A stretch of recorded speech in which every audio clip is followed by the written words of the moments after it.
Hey there, congratulations for making it this far into your Ironman experience, doing all the training leading up to race week. Specifically, I'm going to be talking about Ironman Tulsa, and I am Ryan Faulkner. I'm a certified Ironman University coach. Was going to be part of the coach team for Ironman Tulsa 2020, but as we all know, it has been deferred to 2021.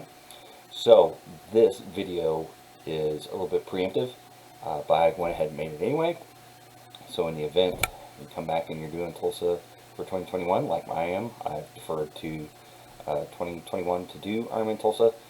So I want to put this video out there just so you have it, so you can reference it later. And this is great to be watching 2-3 months out. It can help you at any point really, getting ready for any Ironman race in general, but I want to be talking more specifically about Tulsa and kind of what to expect and what you need to do to be able to be ready on race week. So I've got a few tips for you. So on the week before, basically your training should be it should be winding down. No high intensity stuff, tempo at best, and maybe your bike ride is 35-40 miles on the weekend before, and your run is like 7 to 8 miles the weekend before. So basically you're going to full on taper mode. You're getting your rest and recovery, and as far as training goes, this is past the window of making any kind of impact to your fitness. So forget the idea of, if this is your first time, being concerned about, oh my gosh, am I going to be ready for the distance? And I don't think, it's not cramming for the test. So you're not going to be able to go out for a 112-mile bike ride just to prove you can do the distance and be ready on race day. Even though you should be tapering at this time anyway, doing your race prep, and we all get a little bit nervous, wondering, is like, well, I'm not doing the distance anymore. Am I going to be really comfortable doing it? Trusting your plan, trusting your training. Now's not the time to be cramming for the final there. You always want to come into a race maybe just a little bit undertrained, because if you're overtrained, it could turn into a train wreck very quickly. So as far as training goes, your taper, don't be worried about missing a workout here or there. I do recommend tempo work, style work, especially little runs, 2-3 mile tempo work, 30-45 minute bike rides. Just keep it quick, peppy, nothing killer. You shouldn't be wiping yourself out in any kind of workouts up to this point. So the main focus is going to be now. You need to start packing. Do it the weekend before. Don't wait till the day before you're going to travel, whether you're flying or you're driving or whatever. Especially if you're flying, you need to be getting this stuff prepped now. So you need to be doing your packing, and hopefully you have a list by now. If you're watching any of those videos, I highly recommend having a list of all the stuff you're going to bring. If you need any lists, you can always hit me up. I've got plenty of lists out there.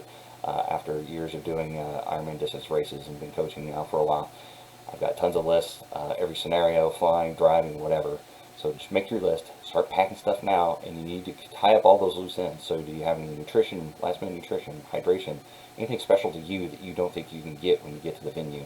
Tulsa is a very adequate as far as grocery stores. There's tons of grocery stores, tons of Walmarts and other stuff to go out and get anything that you probably would want. They've got bike stores to get your bikes checked out or anything like that. There's going to be bike techs at the Ironman Village.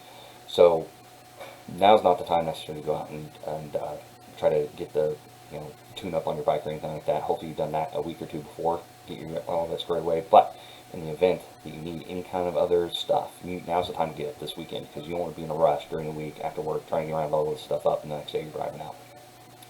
So we've hit the taper, and as far as training goes, but you also want to make sure you're doing your recovery. So you're getting your sleep, you're getting your rest, you're getting the proper nutrition. You also want to be doing your proper hydration. So you want to be out there making sure that you're staying properly hydrated. You don't want to be underhydrated, so make sure you're taking in your water, your fluids, and all that kind of stuff. And the travel logistics, like I said, now's the time to start flushing all that stuff out. Call ahead, make sure your lodging's still there, make sure everything's lined up, make sure your airlines is all set up, get your check-in, and do all that kind of stuff, and get everything squared away, because you don't want to be stressing yourself out the last minute going out to a venue or something like that, and the day before you're supposed to travel, realizing you're missing all this stuff. You can pick up some stuff when you get there, but now's the time, winding down the training, but then you need to be focusing on all the logistics of making sure you have everything all packed up and ready to go.